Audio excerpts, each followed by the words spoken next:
ìgbéga rẹ báyìí. Receive your job now. Iṣẹ́ ti ẹ báyìí. Receive your contract now. Iṣẹ́ ti ẹ báyìí. Receive your glory now. Ògo rẹ báyìí. Receive your position now. Ipò rẹ Oh báyìí. yeah, receive. Ó yá sọ pé mo gbà á.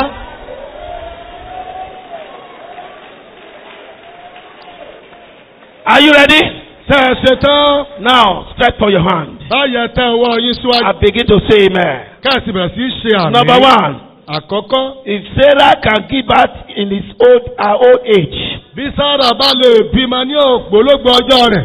every good thing in your life Gbogbo rere nínú ayé yín. that have been delayed Tó tí a ti dá dúró. for a long time, Fún ọ̀pọ̀lọpọ̀ ìgbà. now Báyìí, I command, mo pàṣẹ. let them come into fruitfulness. Kí wọ́n wá sínú ìṣètò báyìí. If Isaac can prosper Bí Ísáàkì bá lè ṣe in the rere time of scarcity ní àkókò ọ̀wọ́n gógó and ènìyàn became prosperous tó sì wá ní in ọ̀rọ̀ a foreign ní land, ilẹ̀ àjèjì. I declare Mo kéde the land where you are now ilẹ̀ tó tẹ̀dó sí is ìnìlọ́wọ́ a báyìí. fertile land for you. Ilẹ̀ ọlọ́ràá ni fún ọ o. I can't hear. I want a better amen. Ọ̀pẹ́ àmì tó sanra. In this time of economic meltdown, Ní àkókò ọrọ̀ ajé tó ń ṣàìsàn. oh yeah, go and Ó prosper. yá lọ ṣe rere. I have the mandate to bless you. Mo gba àṣẹ láti bùkún fún I ọ. am commanded to bless you. A ti fún mi láṣẹ láti I súre am fún ọ. sent to bless you. A ti rán mi wá láti I súre fún ọ. declare Mo kéde in the life of Jacob can be changed bí ayé Jákọ́bù bá lè yí from a padà supplanter láti ipò ajínilẹ́sẹ̀ to a father of nation, a blessing to nation. sí bàbá orílẹ̀-èdè. I declare Mo kéde anybody here olúkúlùkù èèyàn tó wà níbí. who is suffering from one cause or the other, Ẹni tó lọ láti inú tó ń jìyà Ègún. ìgbé kan tàbí ègún kan tàbí I òmíràn. declare Mo kéde that cause is over. ègún yẹn ó ti parẹ́ báyìí o. If Joseph can become a prime minister, Bí Jósẹ́fù tó bá di ilé ìdí when olóòtú all ìjọba. enemies surrounded him, Nígbà tí gbogbo ọ̀tá yí i ká. from his father's house to Potiphar's house Bàbá rẹ̀ sílé to Pọ́tífà. prison, Títí dé ọgbà I ẹ̀wọ̀n. declare upon you, Mo kéde in sórí the rẹ̀. midst of your enemy, Láàárín àwọn ọ̀tá rẹ̀ the Lord will prepare a table before you. Tábìlì oúnjẹ sílẹ̀ níwájú rẹ̀. If David Bí Dáfídì can become a king tó bá lè dọ́ba ìlú. because of the power of this unfailing God, Pẹ̀lú agbára Ọlọ́run tí kì í kùnà yìí. and Saul could not stop him, Tí Sọ́ọ̀lù ò sì lè dá dúró. and all the other powers that existed during his time, Tí gbogbo They could agbára not tó stop bẹ him. ní àkókò rẹ̀ ò sì lè I dá dúró. Mo prophesy kéde from today látò nílọ. you are unstoppable.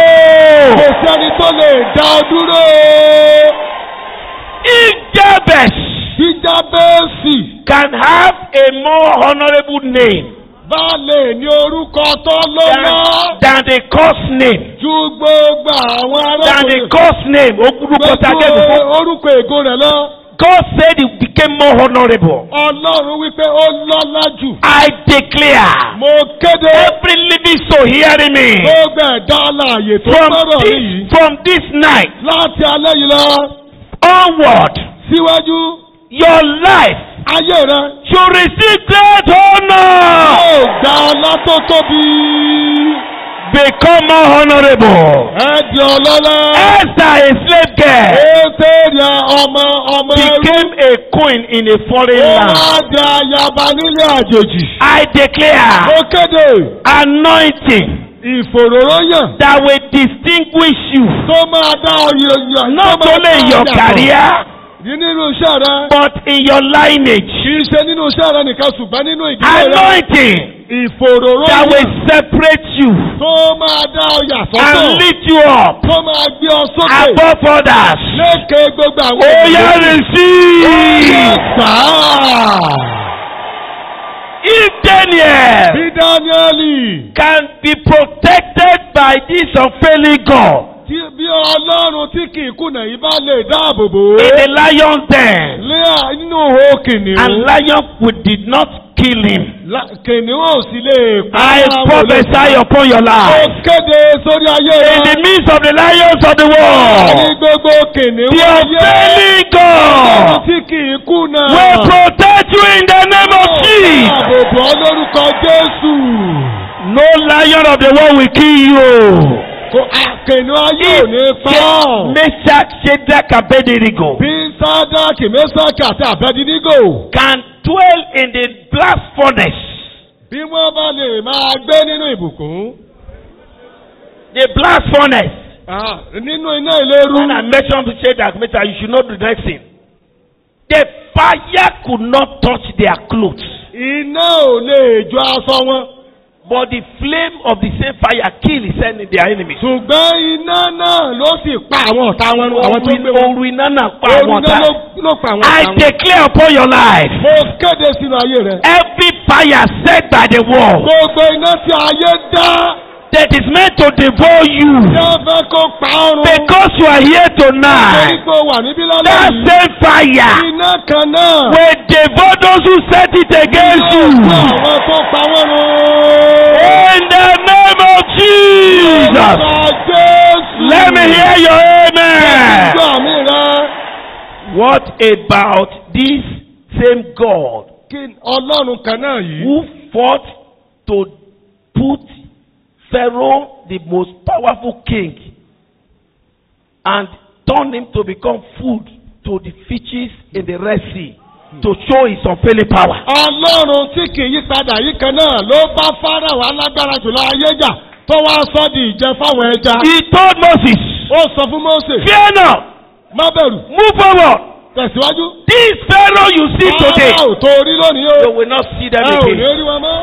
I stand here Àní níbí yìí. to declare into your life, Dúró láti the sọ́kọ̀ sínú ayé Pharaoh rẹ. that pursue you Fáráò tó ń lé ọ bọ̀. up till last night, Títí di alẹ́ àná. up till 12 midnight, Títí di òru. before you came here, Nítorí pé they are still at work. wọ́n wá wà nínú All the ayé ìjà. babalawo, Gbogbo babaláwo. all the witches and Gbogbo wizards oṣù àti àjẹ́. that have Tí conspired, wọ́n ń dì màlù. they say, where are you going? Sọ pé níbo ló ń lọ. You will not Tí wọ́n go. sọ pé ò ní lọ. I Mo declare, kéde. you will not see them again. Ó ò ní rí wọn mọ́ o. In the name of Jesus, Orúkọ Jésù. they will Gbogbo perish. wọn ni ó ṣègbé. They will Gbogbo wọn perish. ni ó ṣègbé. Nebuchadnezzar Nebukadnesari. thought there was no other king. Ó lérò pé kò tún sọ́ba míì mọ́. He didn't know there is a God that is greater than him. Kò mọ̀ pé Ọlọ́run tó tóbi jù ju òun lọ wà. He harassed God's people. Ó bẹ̀rẹ̀ sí í dẹ́rùbà àwọn èèyàn Ọlọ́run. This unfailing God rose Ọlọ́run tí kì í kùnà yìí dìde ogun. and turned him to become animal. Ó wá sọ dẹranko lásán And he lásán. ate grass. Ó bẹ̀rẹ̀ sí í jẹ ko tútù. I declare, Mo kéde every power gbogbo agbára in your father's house, nínú ilé bàbá in rẹ, your mother's nínú house, ilé màmá rẹ, that challenge the power of the tó ń unfailing pe God, agbára Ọlọ́run tí kì í kùnà that níjà. challenge the power of the unfailing Tí God, ń pe agbára Ọlọ́run tí kì í let them kùnà run níjà. into the bush. Ẹ jẹ́ kó wọgbó lọ bẹ́ẹ̀. In the name of Jesus, Orúkọ Jésù. this same God Ọlọ́run kan náà yìí who have said, tó ti wí pé I will fight on your behalf, èmi ó jà fún ọ. and you will hold your peace. Ìwọ yóò sì wà ní àlàáfíà. And he did it for the nation of Ó Israel. ṣe é fún orílẹ̀-èdè, ó ṣe bẹ́ẹ̀ fún orílẹ̀-èdè I Israẹli. am standing here to ask him tonight Mo wá dúró níbí láti béèrè lọ́wọ́ rẹ̀ lálẹ́ yìí. to do the same in your life. Pé kó ṣe nǹkan kan náà nínú ayé rẹ. Now lift up your hand. Ó yẹ ẹgbẹ́ wọn yín sókè. Every battle Gbogbo ogun that you have started facing when you were in the womb, tó o ti bẹ̀rẹ̀ sí dojú kọ láti gbé o ti wà when nínú you ọ̀gá were rẹ. born, tí láti gbà ti bí ọ. when you got married, nígbà tó o ti gbéyàwó. when you started work, nígbà tó o ti bẹ̀rẹ̀. when you were growing up, nígbà tó o ń dàgbà. when you moved to where you are now, nígbà tó o kó lọ sí when you ìjọba start báyìí. to work where you are working now, nígbà tó o bẹ̀rẹ̀ sí ṣiṣẹ́ battles that have been in your life gbogbo ogun tó ti wọnú ayé rẹ. and they are beyond your wọ́n ability. ti ju agbára rẹ lọ. I call this unfailing God mo ké pe Ọlọ́run. to rise on your behalf ṣe nítorí tirẹ̀. and fight your battle. wọ́n ti gba ìjà rẹ jà. They will fight your battle. Ọlọ́run yóò gba ìjà They rẹ will jà. fight your battle. Òun yóò gba ìjà They rẹ will jà. fight your Òun battle. yóò gba ìjà They rẹ will jà. fight your Òun battle. yóò gba ìjà They rẹ will jà. Òun fight. yóò gba ìjà rẹ jà. From tonight, Látàlẹ́ yìí lọ. you will hold your peace. Ìwọ yóò wà. I say you will have your peace. Ìwọ yóò sinmi. I say you will have your peace. Àlọ́ ní ìsinmi. In your dream, you will have your peace. Ibi iṣẹ́ rẹ ó ní ìsinmi. In your marriage, you will have your peace. Nínú ìgbéyàwó rẹ ó máa ní In your ìsinmi. ministry, you will have your peace. Nínú iṣẹ́ rẹ sẹ́ rẹ ó ní In your ìsinmi. business, you will have your Nínú peace. okòwò rẹ ó ní ìsinmi. God will fight your battle. Ọlọ́run yóò gba ìjà The rẹ jà. unfailing God will not fail you. Ìkùnà kò ní já He ọkùnrin. will not fail you. Kò ní já ọkùnrin. He will not fail your Kò wife. ní já ìyàwó He rẹ. will not fail your Kò husband. ní já ọkọ rẹ. He will not fail your Kò children. ní já àwọn ọmọ rẹ. He will not fail your Kò generation. ní já ìná rẹ. He will not fail you. Kò ní já ọkùnrin. From today, Látòní lọ.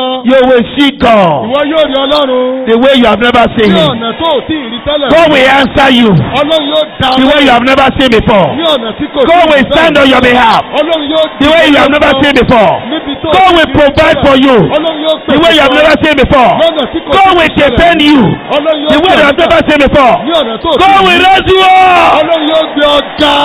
Somebody say yes.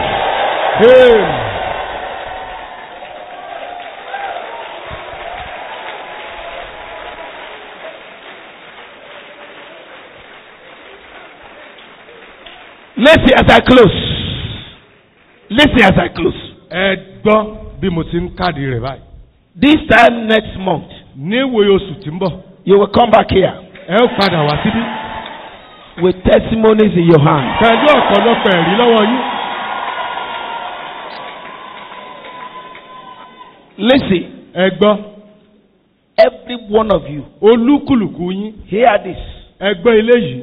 I am here to testify. Mo wà níbí láti I'm jẹ́rìí. here to bear witness Mo wà níbí gẹ́gẹ́ bí ẹlẹ́rìí to God sí Ọlọ́run. and ask Him Kí n sì béèrè. to confirm that testimony in your life Pé kó fìdí ẹ̀rí náà múlẹ̀ nú ayé yín. so that your life Kí ayé yín. will become the current news, Kọ́ wá di Correct ìròyìn news. yàjò. not just the Bible again, Kì í tún ṣe Bíbélì mọ́. but you will become the living gospel. Ṣùgbọ́n ayé yín yóò wá di ìyìnrere tó wà That láàyè. people will say, Táwọn èèyàn yóò lè wí go pé. and look and go and talk to him. Ẹ lọ bá sọ̀rọ̀. Go and ask him. Ẹ lọ bí léèrè. See, ask him, will tell you what God did. Ó máa sọ fún ohun tọ́lọ́run ṣe. So that you will become the living witness. Kí wọ́n wá lè di ẹlẹ́rìí tó wà láàyè. The current witness. Ẹlẹ́rìí yàjò. The current witness. Ẹlẹ́rìí tó bá gbà mú. Or the current testifier Àtàbí ẹlẹ́rìí to the power tó wà láàyè of the unfailing God. tí kì í kùnà. I therefore ask Mo wá béèrè nítorí that náà tonight pé ní alẹ́ yìí the miracle iṣẹ́ ìyanu that your life needs tí ayé rẹ nílò for this to happen, fún eléyìí láti ṣẹlẹ̀. oh yeah, receive.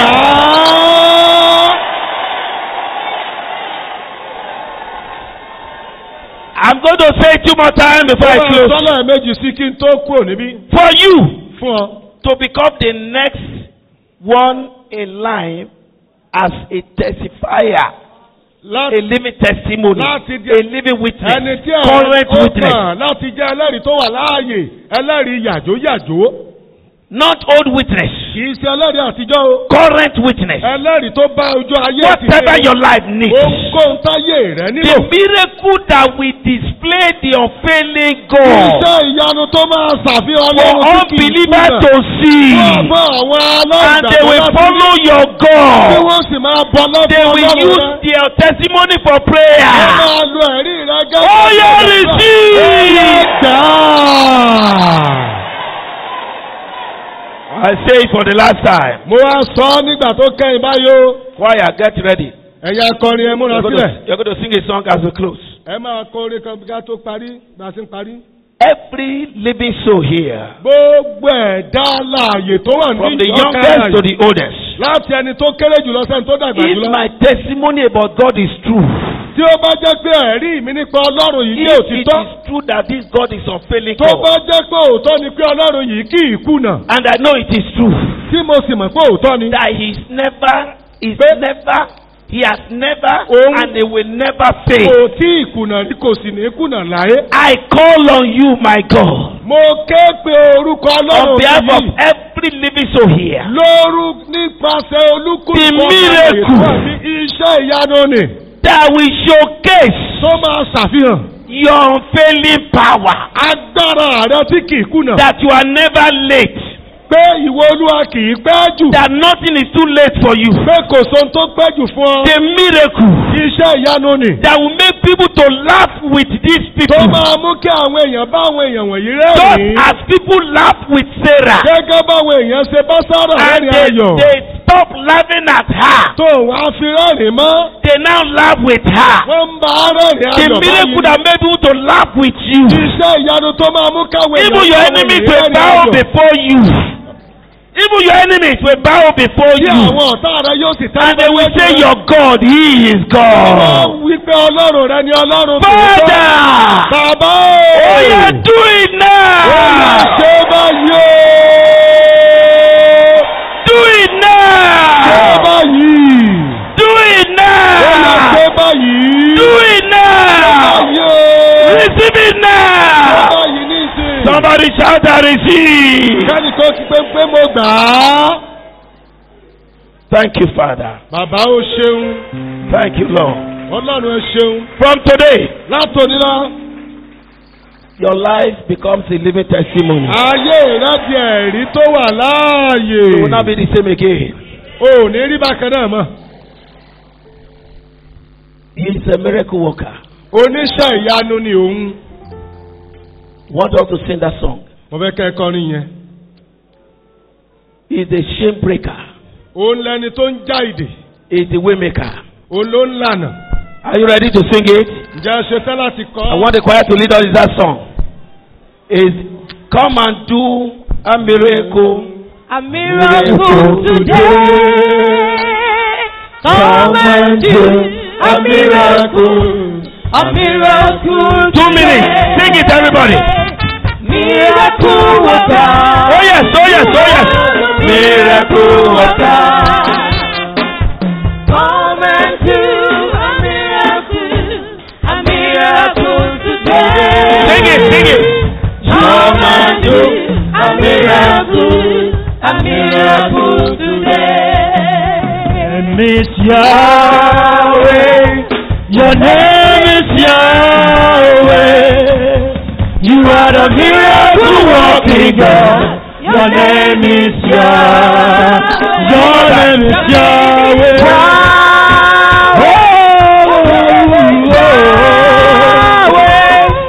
You are the miracle working God. Your name is Yahweh. Come and do a miracle today. Come and do a miracle today. Come and do a miracle today. Come and do a miracle today. Your name is Yahweh. Your name is Yahweh. You are the miracle working God. Your name is Yahweh. Your name is Yahweh. Your name is Yahweh. You are the miracle working God. Your name is Yahweh. Hallelujah. amen. Before you sit down, kẹ́ ẹ tó jókòó. if you are here for the first time, tó bá jẹ́ ìgbà àkọ́kọ́ nìyí fún ọ láti wà ní ìṣòro yìí. we want to pray for you. a fẹ́ gbàdúrà fún ọ báyìí. If this is your first time, tó bá jẹ́ èyí ní ìgbà àkọ́kọ́ rẹ. come forward now. máa jáde bọ̀ wájú báyìí Come kíákíá. forward quickly within 2 minutes. máa jáde bọ̀ wájú kíákíá I láàrin. want to run. ó kẹ́ máa sáré bọ̀. Run. ẹ tètè máa I sáré want you to clap for them as they are coming. You want to pray for them. kàtọ́ fún ọdẹ tí ń jáde wá. Put your hand together for them. ẹ máa kàtọ́ fún wọn. Put your hand together for them. kàtọ́ fún wọn. You are coming for the first time. ìgbà àkọ́kọ́ nìyí tẹ́ wá sí ìpàdé yìí. Wow. Let's put your hand together. ẹ máa kàtọ́ wọn. You are the miracle working God. Your name is Yahweh. Come. Your name I want to pray for you. is Yahweh. If this is your first time, Yahweh. You are the miracle working God. Your name is Yahweh. oh yeah, fast. ẹ yára. Destiny changer. Destiny changer. Come and change our destiny. Our destiny today. Come and change our destiny. A life for me. Olúwa máa gbé ayé mi fún mi. I want to be crucified with you, mo fẹ́ kí a kàn mí. so that it's no longer I that lives, tí ó má bàa jẹ́ èmi but wà Christ that mọ́. lives in me. ṣùgbọ́n Kristi Oh yeah, pray mi. like that. bẹ̀rẹ̀ sí máa Be gbàdúrà bẹ́ẹ̀. serious, oh. Bẹ̀rẹ̀ tọkàntọkàn Be ni o. serious, oh. Tọkàntọkàn ni o. This is your deliverance tonight, ìdáǹdè rẹ gan ni and lálẹ́ your yìí. reason for coming here tonight. ìdí tó sì fẹ́ wá síbí lálẹ́ yìí gan ni. Pray this prayer quickly gbàdúrà yìí before I pray for you. kí n tó gbàdúrà fún ọ. There will be a commotion in the camp of the enemy. ìdàrúdàpọ̀ yóò ṣẹlẹ̀ ní ibùdó àwọn Anybody ọ̀tá using rẹ your báyìí. glory or replacing your destiny, ẹnikẹ́ni tó ti ń lo ògo tàbí kádàrá rẹ tẹ́lẹ̀ rí. he will bow right now ó máa tẹríba fún ọ báyìí. and surrender yóò sì jáwọ́. to him that has the power. yóò jọ̀wọ́ fún ẹni rẹ̀ fún ẹni tó ní gbogbo Who has agbára. power over your life? ẹni tó ní agbára lórí ayé rẹ. Jesus Christ. Jésù Kristi. Oh yeah, pray. gbàdúrà bẹ́ẹ̀ gbàdúrà. Pray. gbàdúrà. Thank you, Jesus. Jésù ṣeun. No one comes to you except you draw him. kò sẹ́nikẹ́ni tó lè wá sọ́dọ̀ And he bí that kò sí comes tó to fà. you will know why cast him out. Amen. There is nobody that you cannot change. kò sẹ́nikẹ́ni tẹ́ ẹ̀ lè yí padà. There is no life Kò sí that you ayé. cannot repair. tó o lè tún ṣe.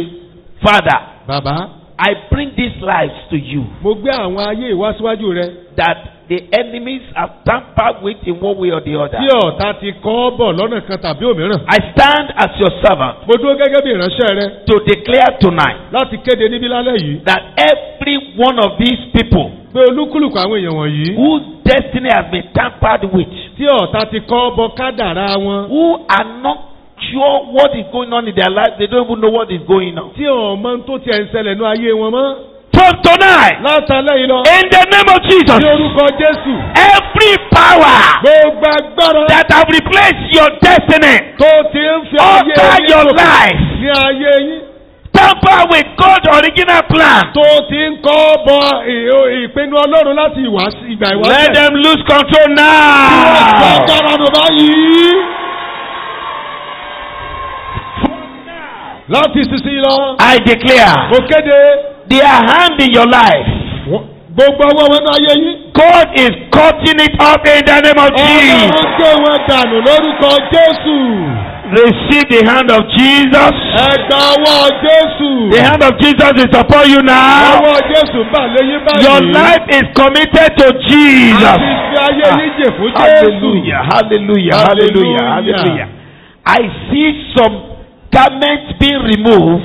mo rí àwọn ẹ̀wù kẹta ń bọ́ sọnù I báyìí. see some images coming out. mo rí àwọn àwòrán kan tó ń jáde. Coming out. tó ń fò jáde. I declare, mo kéde.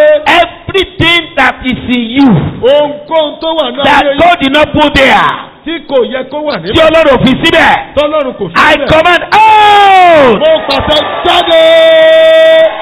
Out. jáde. In the name of Jesus. ní orúkọ orúkọ Jésù. Receive your glory Gba back. ògo rẹ padà.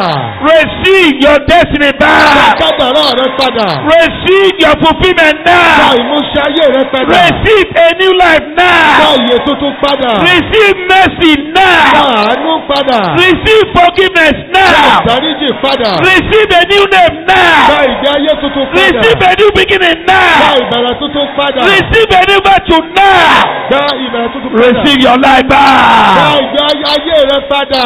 By the anointing of the Holy Spirit, Nípa ìfòròyìn ti ẹ̀mí mímọ́. I declare Mo kéde from this night, látàlẹ́ yìí lọ. let your life take a new shape. Kí ayé yín kó gbé àwọ̀ tó wọ̀. Gain your victory. Gba ìṣẹ́gun rẹ. Gain back your right. Gba ẹ̀tọ́ rẹ padà. Gain back your position. Gba ipò rẹ padà. Begin to rise. Bẹ̀rẹ̀ sí dìde. Oh yeah, rise now. Ẹ Rise. dìde, ẹ dìde, ẹ dìde Ẹ dúró. máa dìde, ẹ máa dìde. Ẹ máa dìde Rise. báyìí, ó yẹ máa dìde. Rise. Ẹ dìde. Rise into Ẹ victory. dìde sínú ìṣẹ́gun. You will not be under any power of evil again in the name of Jesus. Ẹ ò ní sí lábẹ́ agbára èṣù kankan mọ́ lórúkọ Jésù. Father, I pray you write these names in the book of life. Àkọ orúkọ àwọn èèyàn wọ̀nyí sínú ìwé yìí. From today, Látòní lọ. let them begin to live the life you want them to live. Kí wọ́n bẹ̀rẹ̀ sí gbé ìgbé ayé tó fẹ́ kán máa gbé. A fulfilled life, Ìgbé ayé ìmúṣẹ. a victorious life, Ìgbé ayé ìṣẹ́gun. a prosperous life. Ìgbé ayé ìṣerere. In the name of the Father, Ní orúkọ Bàbá. of the Son, Àti ní ti ọmọ. and of the Holy Ghost. Àti ní ti ẹ̀mí mímọ́. Let me hear a better Ẹ jẹ́ amen. kí n gbọ́.